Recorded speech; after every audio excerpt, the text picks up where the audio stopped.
From the East and the West, you've heard others, but now you've tuned into the best. This is a Prime Wave Media production.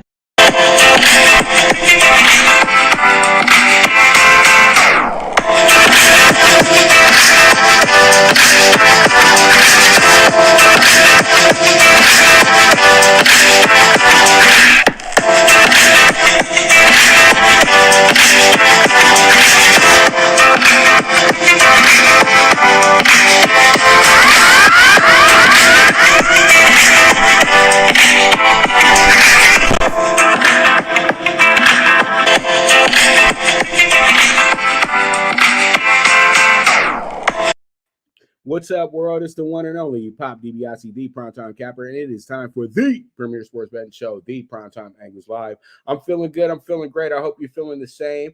As you guys know, we got the draft coming up very soon, the NBA draft. You know, the Warriors just won the title, but you know, the draft always follows very soon because, you know, everybody's super excited about who they're going to get, who the top 10 guys are going to go to and what the impact that they're going to make and the possible things that they'll be able to do with this team's future and all that good stuff. But my biggest question is this draft hype or legit? From what I'm seeing right now, it could be a lot of quality players in this draft. But at the end of the day, what I really do see is I see a lot of players that are just jumping to the NBA because they feel entitled to be in the NBA because somebody, when they were in high school, told them that they were going to be an NBA player, they're going to be great. And you know what happens is that these ranking boards, they keep up with these players, and if they keep you at number 10, then all of a sudden you're still number 10, even if you had a mediocre college career with your one season in college. And I just really do feel like if you can't kill them in college right away, then how do you think that you're really cut out for the NBA? When they name the top 5 guys, I think they only called out 2 of their names literally all season. And those guys were Chet Holmgren because he went to Gonzaga. And I'll just keep it real. He's 6'11". He's a white guy with a guard skill set, and he crossed over Stephen Curry at a camp. So that's why they got a lot of hype behind him. Now, Jabari Smith was a guy that played for Brucey Pearl, played in the SEC, and really went against a top-tier team in Kentucky, and they dominated that team this season. So that's why I knew who Jabari Smith was, because he was playing head and shoulders above everybody, and I saw a lot of what he did in the preseason as well, too. But then when we start getting to other players in here, Ivy, I'm aware of who they are, but I'm like, you didn't get a lot of PT. You didn't get a lot of airtime. You know what I mean? And you start seeing the teams that they played for, and it's like, oh, because your team did absolutely nothing in the college basketball last season. Like Jaden Ivey, great player, but his team got put out pretty early, right? You know, who did they lose to? I think it was St. Peter's, and then you got the kid from Arizona. Arizona was really not that good of a team last year, even though they had a lot of good wins last year. The kid, Benedict, I saw a little shades of something from him, but, you know, these guys, I'm looking up and down the list. It's just like, wow, a lot of you guys are just jumping out because you're freshmen. And that's great and all, because you think that you're going to be able to make some type of impact in the league, and I got to go now. But at the end of the day, a lot of these guys are starting to burn out in about 2 or 3 seasons, and then they're not even in the NBA, or they're just G League guys. And I truly do feel it's because you might have needed another year of polishing. You might have needed to just learn a little bit, get a little bit more mature, because the NBA is going to work with you, but they're not going to work with you for a long time. And I don't think that it's really right for the NBA to play babysitters for these top talented, as my man would say, diaper dandies, Dickie V. You know what I mean? I'm not hating on the kids. Money, you know, it's nothing wrong with getting the money. I know a lot of people want to just skip steps and college just ain't important, but I really do feel like if you can dominate the college level, then you should fit right into the NBA, right? And especially at 18, 19 years old, you should be able to dominate college basketball like Carmelo Anthony did, like Anthony Davis did. And those guys, they go right to the NBA and they're impact players. But there's a lot of guys who just come to just passing through. And I truly do feel like this draft is another one of these drafts where they'll find a lot of high-end role players in it. And I truly do think that at some point, the NBA is just going to have to just cut it off. Like, okay, you don't want to go to college, then you can play in the G League, but we're not putting you in the NBA right away. We'll let you stick around 2-3 years because I'm going to tell you like this, baseball is the only one that gets it right. You know what I mean? Baseball, you really have to earn the right to become a major league baseball player. Like, yeah, they draft you. That's cool. But I was looking at a draft from 1991. The Dodgers drafted a guy named, I think, Mike Walden or something, John Walden, at number 9. The guy never played a day in the bigs. This is the Dodgers. The Dodgers. The Dodgers don't really. Dodgers draft you in the first round. You gonna play in the bigs with somebody. But just look at that and use that as a reference to know that it's hard. Professional sports is hard. And I think that the NBA needs to have a more extensive minor league system so people can really figure out that they may not be as ready as they think they are. You know what I mean? So it is what it is, but it looks to be a fun draft, but a lot of these teams aren't going to be better next season. When you look at who's in the top 5, you don't see any of those teams vying for a playoff spot, in my honest opinion. Now, you do have a good player here in Johnny Davis that is projected to go to the Knicks. And you got other players here too, like Jalen Duren from Memphis. He's young, but all the Memphis guys were set up to leave. But the player that stands out the most to me though is a guy in Agbaji, because he's a senior and he plays really, really, really, really heady ball, and he looked really good for the national champion last season. So that's a guy who can make a big impact on your team right away, in my opinion. So from where I'm seeing it right now, they have 3 freshmen in the top 3, and they got 2 sophomores right behind them. And then Dyson Daniels was a guy who played in the G League. So that's what you have there. Another draft filled up with 19, 20-year-olds, and the cycle continues. When will the NBA the NBA has became almost like a fast food chain. You know what I mean? High turn, high turnout. You know what I mean? Get them as young as possible, so then you can recycle them. It's almost D-Day for a guy if you're 30 in the NBA. That used to be when you got your big deal, but hey, it is what it is. All right, so let's go ahead and jump into who I feel is going to be the top pick in the draft, and the only guy that impresses upon me that could be an all-star in this group as well, too, Jabari Smith. Jabari Smith went to a school in Auburn who's not a high-end basketball school, but they are an SEC school. He played for Brucey Pearl. Brucey Pearl is a great coach. Auburn was the number 1 team in the nation for about a good month, and they were a team that did take on all challenges, and they did very well. Now, they were put out pretty early in the tournament, but hey, that's Auburn for you, man. It happened. So Jabari Smith played lights out basketball all season, and from what I saw in him, I felt like this guy could be the best player coming into this year's draft if he decided to go into the draft. Now, he is a guy who was ready, tailor-made to be in the draft. The guy's 6'9", and he has guard skills, but he plays all positions as well, too, and he's an ultimate team player. And from what I saw when he was in New York, the kid was really humble this week when they were doing his draft preview and his interviews and all that stuff. He didn't seem like somebody who was trying to do too much or felt like he was entitled to be in the NBA. He's just enjoying the moment, and he's just like, wow, I'm almost here. So I think that Jabari Smith is exactly what the Magic need, and taking him at number 1 is almost as good as when they got Shaquille O'Neal at number 1 as well, too. You know what I mean? Because this can be a change in the franchise.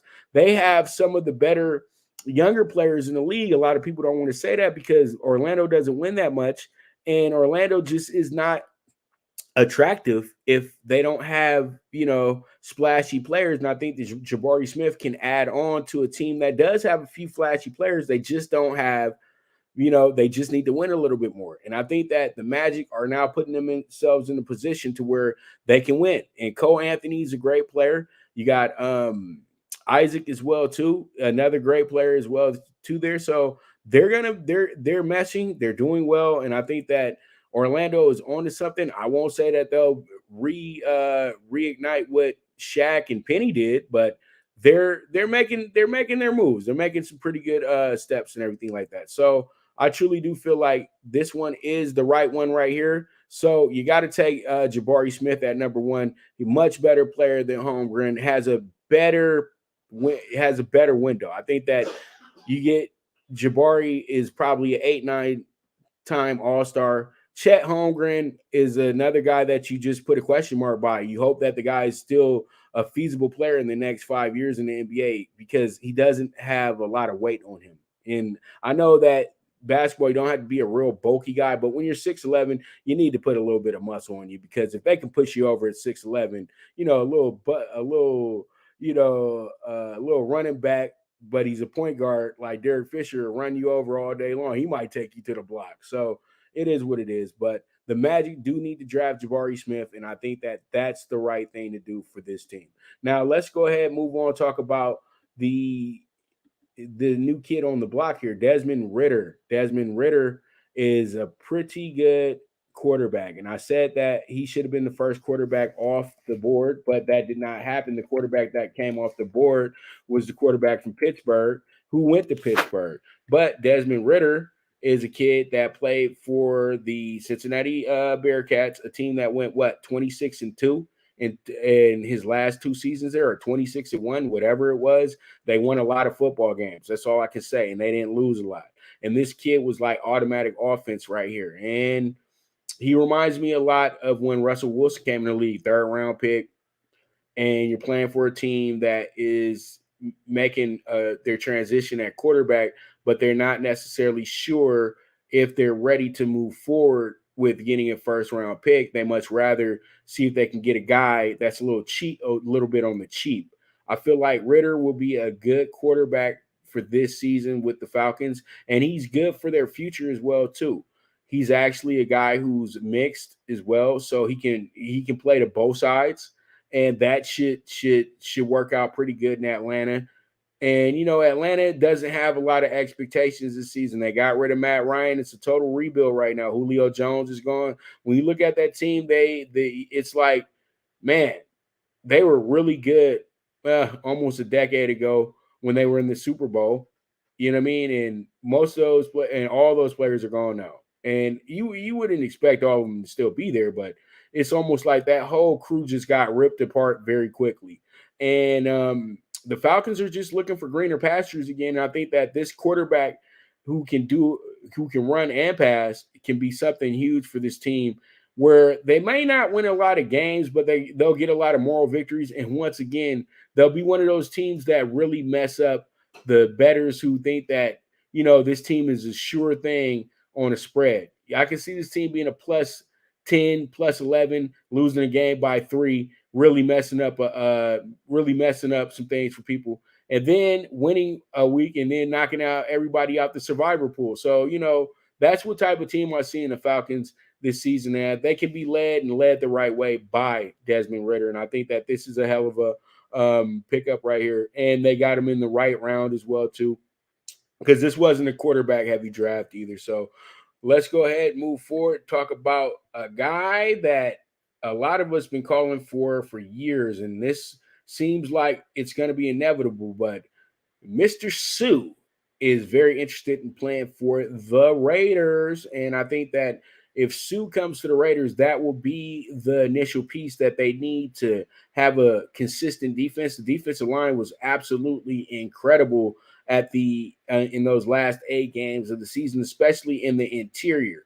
Now, if you bring in Sue, who's a locker room guy as well too, and a champion as well, guy has played in 3 Super Bowls or something like that in the last 5 years or so. So pretty much this is a guy who is a top end player in my opinion still. And I think that the Raiders have enough money to go ahead and get him, and it shouldn't be an issue. And they did, kind of hint the other day, would you like to play for the Raiders? And he said, well, he likes what he sees. And, everybody got a little excited because he's wearing a silver and black coat. But he does have other teams that are pursuing him as well, too. So the Raiders, if they really do want to get Sue, they have to move pretty quickly, But Sue is taking his time as well, too. A lot of the NFL veterans, guys who are winners in the league, don't have to rush to sign contracts because they get calls literally every day to come to play for somebody. You know what I mean? And so, Sue is a guy that he's taking his time and making sure that if he still want to play. He got the Super Bowl ring. He's one of the most dominant defensive players in the league. He really did, live up to the expectations but really I would have still thought Sue would have been the greatest defensive tackle to do it because he's still the only guy I've seen take a triple team and still sack the quarterback. So pretty much Sue in a good spot. He is the decision maker. And if he comes to the Raiders, great. The Raiders would definitely, be upgraded with him. But if he doesn't come, that's fine because that just means next man up. So we'll see how it goes. But Sue is the perfect fit for the Raiders. But will they make a deal? That's the whole thing. So with that, we're gonna go ahead and take our first quick commercial break. And when I get back, we're going to go ahead and talk some baseball. So you guys stay tuned. This is the Premier Sports Betting Show, the PrimeTime Angles Live.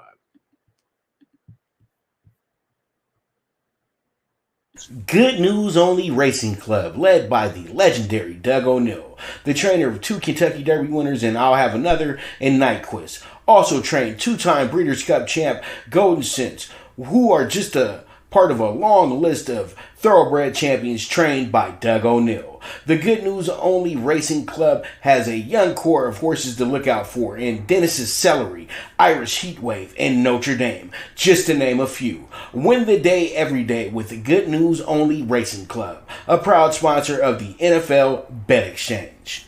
From the East and the West, you've heard others, but now you've tuned into the best. This is a Prime Wave Media production.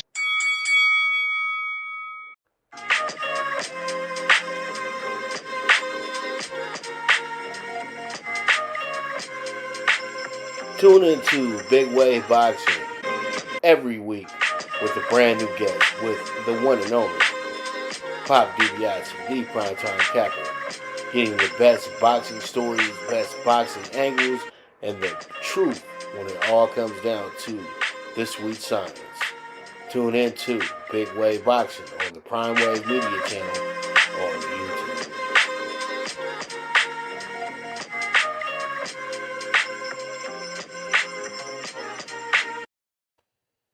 All right, we are back with the Premier Sports Betting Show, the PrimeTime Angles Live, and I'm bringing back a segment, and I know that I can't bring it back the way I want to, but I'm gonna talk to my man though. But if you guys used to watch CapCast, if you guys used to listen to CapCast, you guys know that I used to do a segment called "Put Your Money Where Your Mouth Is," and somewhat we do have the return of that. Shout out to Mrs. Harrison as well too, Tony's wife. She was the one who did the voiceover for that for us as well too. Always made it seem really, really cool and everything like that. So good times with that. We did 105 episodes of that show in that man's studio. So always shouts out to Tone. He believed, and that's why I'm here today. So pretty much here we are. And let's go ahead and talk about it. But up first, let's talk about the Dodgers with the Blue Crew Daily. And the Dodgers got themselves a good win yesterday. Dodgers were able to beat the Reds, who are the worst team in baseball right now. So, they just did what they were supposed to do, beat a bad team, and that's exactly what they did. So when I look at this, you say to yourself, oh, okay, Dodgers, what are we doing here? Are we going to be able to sweep these guys or what? You got Luis Castillo on the mound today, 3.3 ERA, and then you have Tyler Anderson, who's 8-zip, 2.82 ERA right now. Unbelievable. Can you believe this guy played for the Pirates last season? Seriously. He pitched for the Pirates last season and was 5-8. Wow. And the funniest thing about Anderson is they have a lot of rapport with Anderson because he did pitch for the Rockies. And he was decent with the Rockies. And then, they moved on from 2019. And then he went to San Francisco for a bit. He didn't do well there. But, he kept his ERA up under 5. He went to Seattle. Then he was able to start in Pittsburgh, and that didn't work out very well for him either. But he went 5-8 that year. But this year, 2.82 ERA, 67 innings pitched, 8-zip on the season, and he is playing phenomenal baseball. 63 strikeouts on the year. He only had 86 last season, so he's 23 away from the total he had last season. His best season, though, was with Colorado. So he's doing good right now, and he's actually managing very well for the Dodgers. So this is something that you say to yourself, like, man, keep it up. You're doing good things, man. You're doing good things. So my thing is like this. When you see a guy go in and he pitched the way he pitched last game out, then Tyler Anderson excites you because he didn't do well against the White Sox, but they still wound up winning the game. But he pitched well against the Mets, the team with the best record in the National League, and then pitched very well against Arizona. And it's like he's been so consistent. Like, yeah, he's getting almost over 6 strikeouts a game over here in his last 6 or so. So he's balling right now, man. And I think that this is a good spot for him. Now you got Castillo, who's been playing some, good baseball and everything like that.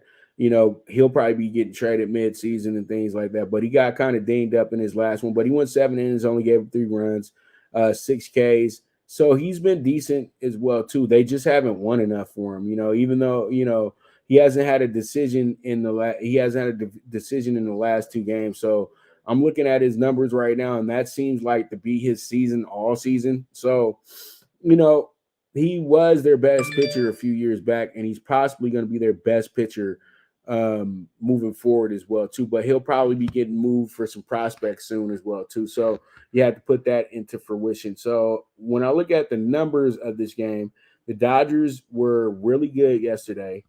They had 17 hits, 8 runs. But the funny thing was the Dodgers had 12 hits after 5 innings, and they only had about 4 runs. I think the Dodgers need to pick that up. They need to fix that like immediately because the Dodgers just can't keep putting themselves in a position where they get down in the game and they got the bases loaded each inning and they're not getting anybody home. That was an absolute travesty to watch. That was absolutely horrible to watch with the Dodgers in LA the last few weeks. So I think the Dodgers just need to get back to the basics and stop looking for swinging for the fences and just go into the game and breathe and just do what they usually do. Just mix it up. Get a double, knock in a run. Get a single, knock in a run. And just keep the cycle going. And when the home run comes, the home run comes. You know what I mean? We don't need to have the ground rule double and all these extra things that the batters are looking for. I think that the Dodgers just have to be a little bit more patient. Everything is in place there. To me, they're the best team in baseball, but they have to just start taking themselves a little bit more seriously, in my opinion. So Blue Crew Daily, the Dodgers today, they start their game at early too, 3:40 Pacific time, 6:40 Eastern time. So it should be a very, very fun game over at the Great American Ballpark. Is it still called the Great American Ballpark? Probably not. Yeah, it is. Great. It's still called the Great American Ballpark. So there it is. There it is. Dodgers, Blue Crew Daily. Dodgers win 8-2. They move themselves up a little bit more in the standings because, as you know, I think the Padres lost last night. Did they lose last night? No, they actually did win 3-2, but they were in a pretty much of a log jam there with Arizona. But the Dodgers right now are tied for first place, even though the Padres are 43-27, the Dodgers are 41-25, but it doesn't really matter because at the end of the day, the Dodgers have less losses than the Padres.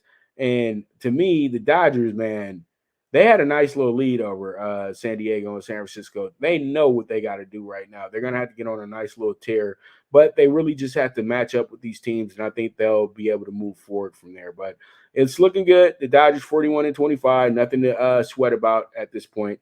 And still 4 games behind the Mets when it comes down to who the top seed is going to be, but we would love to see the Mets and Dodgers in October. I know everybody wants to see that.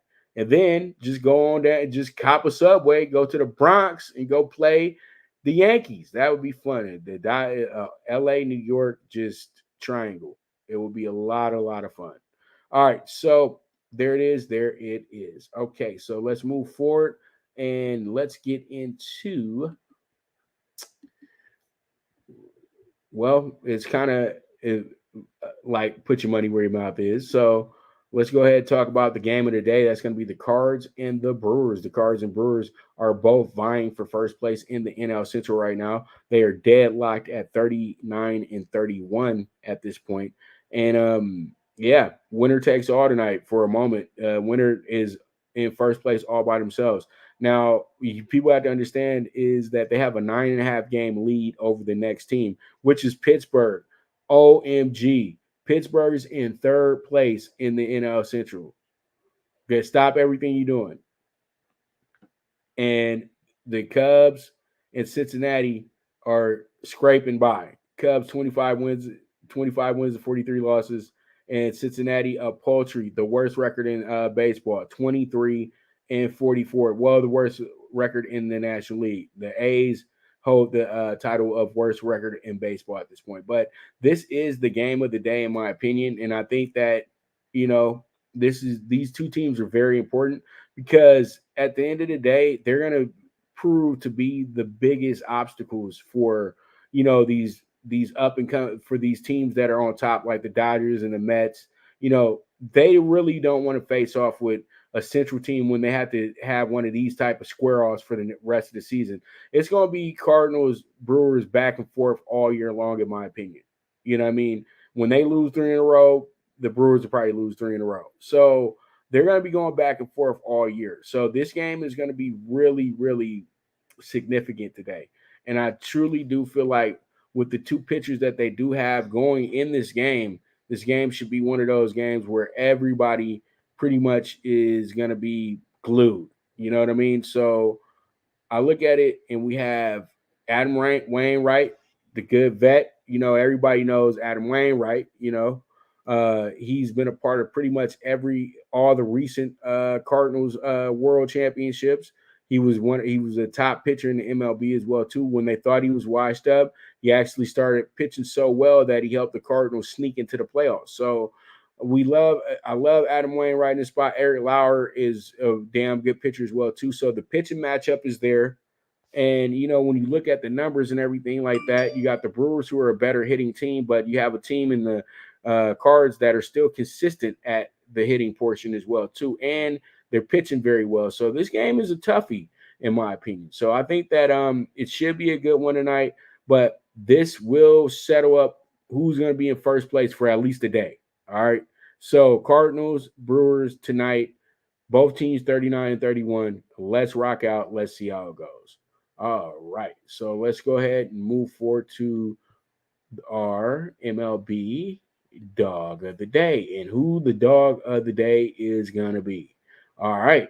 It's not going to be hard because this team is the hottest team in baseball, not named the Yankees, and that's going to be the Cleveland Guardians. The Cleveland Guardians now 20-5, 20-4 actually in their last 24 games. Beat the Dodgers 2 out of 3 this weekend. Everybody's like, wow, how'd they do that? And then when you looked at the numbers, it's like, no, this team is killing it right now. They lost 4 games this month. And then they add another win, and they had to come back as well, too. They were down 3-5. Franmil Reyes hit a home run in the late innings, and then they figured out a way to push it to the extras, and the Indians wound up winning the game last night. And they are now, and let me go ahead and switch that up real quick because that's not supposed to be the Mets. We had the Mets, but the Mets game started a little bit too early for me, so I had to put in the Guardians. So the Guardians are going to be coming in here at plus 130. So sorry about that little error right there, but we do have the Guardians coming in here at plus 130 today. And you know what? I got to take the hot hand. They are only so many games behind the Twins at this point. I think they're about a game behind the Twins at this point, to be honest with you. Let me double check that. And actually, the Indians are now in first place because they do have 3 lesser losses than the Twins, but the Twins have 3 more wins than them. So pretty much the Indians are now deadlocked for first place, but they own the tiebreaker because they have less losses. But as I said before, this team, they've just won their last 8 out of 10. They've won their last 20 out of 25 games as well too. So, this team is playing on another level, and their best player was out all weekend in Ramirez. So this team is stepping it up huge. And you know what?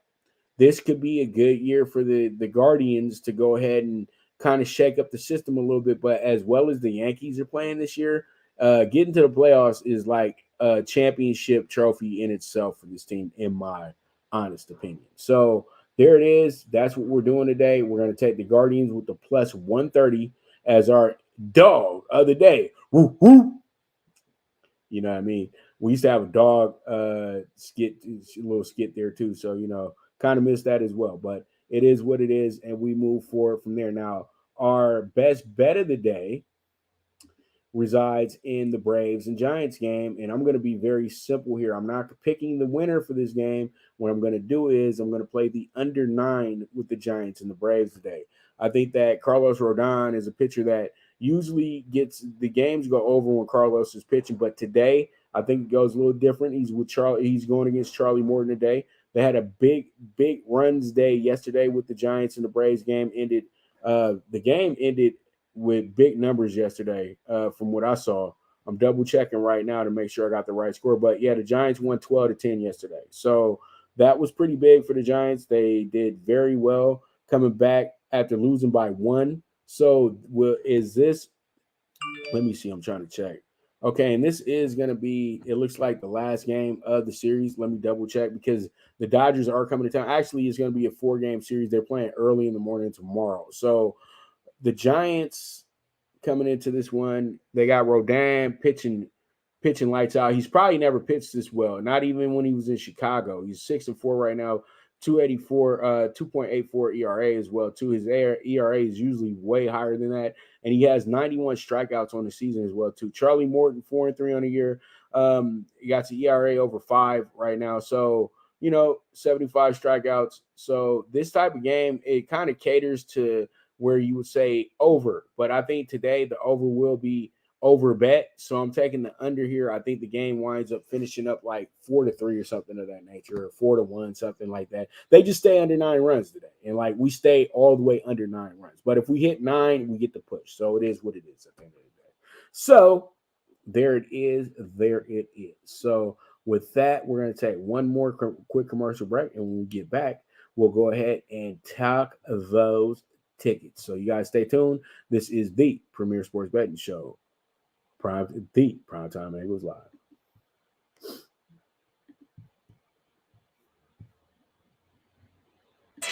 Now you and your friends can compete in the sport of kings and win big with Stable Duel.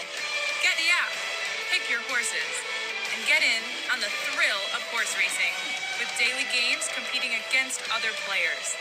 Bring home the glory and the cash, and move up the annual leaderboard while you leave your competition in the dust. Get in the game with Stable Duel. Play, race, win. Good News Only Racing Club, led by the legendary Doug O'Neill, the trainer of 2 Kentucky Derby winners, and I'll have another in Nyquist. Also trained 2-time Breeders' Cup champ Golden Sense, who are just a part of a long list of thoroughbred champions trained by Doug O'Neill. The Good News Only Racing Club has a young core of horses to look out for in Dennis's Celery, Irish Heatwave, and Notre Dame, just to name a few. Win the day every day with the Good News Only Racing Club, a proud sponsor of the NFL Bet Exchange. All right, so here we are. Let's go ahead and jump into everybody's favorite part of the show, and that's Talkin Tickets. And Talkin Tickets, man, where do we go today? Where do we go? All right, so let's go ahead and check it on out. Talkin Tickets for today, as I always say, is not covering up anything. Single what you like, as I always like to say. But here we go. Here goes the PrimeTime PK6. We got the over 9 with the Pirates and the Cubs today. And just know that the Cubs are the road team today as well, too. I got the Orioles today with the -1.5 in the Beltway rivalry there. The DMV, DC versus Baltimore. And then we have the under 9 with the Giants and the Braves. I already talked about that. Then we got the Red Sox today against the Tigers with the -135. We got Michael Waka Flocka Flame on the mound for that one today. But he's going against Tariq Skubal, who's a pretty good pitcher. But I think the Red Sox got enough in the bag to go ahead and take care of them today. And our dog of the day, the Indians, +130, are a part of the group as well, too. You can go ahead and single them as well. I think that we're on to something. I think we're on to some good money today. And then we end up with the A's here in the nightcap with the +1.5 on the A's. So the A's looking to try to get some get back from last night. So we'll see how it goes. We got a 56-1 ticket here with the pick 6. Let's see what it do, baby. So we move on and let's go ahead and talk about the MLB prop bets for tonight. I know I did a dog day pick 4 yesterday.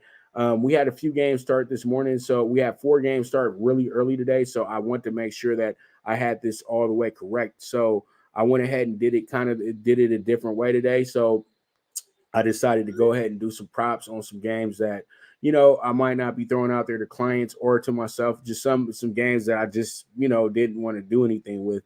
But, we got the Rockies today, but with the alternate run line +245 today. And then we have the Yankees over 4 runs with the +105. And then we have the no score first inning Cards Brewers -105. And then we have the 2.5 to the Angels +125. And I got Shotani going over 6.5 Ks tonight. And that's going to be that's actually, I forgot to put the number down there, but it was a -1. It was like a +105. So there it is.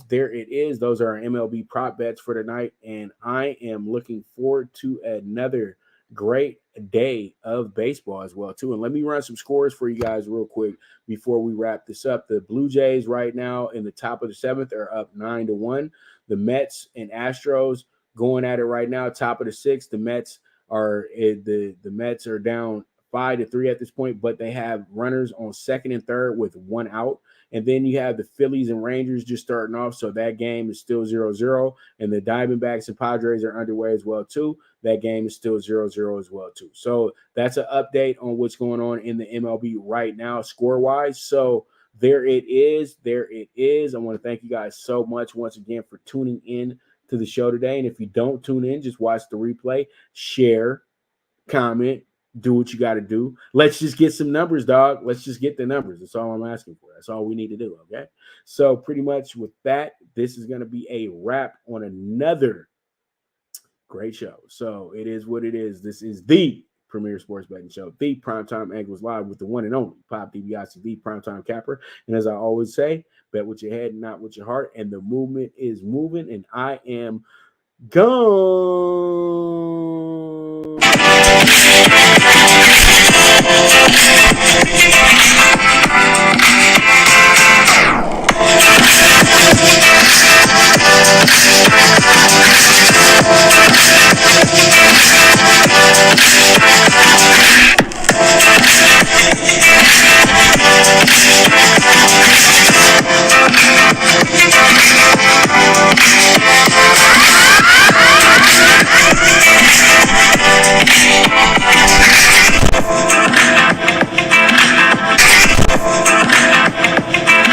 From the East and the West, you've heard others, but now you've tuned into the best. This is a Prime Wave Media production.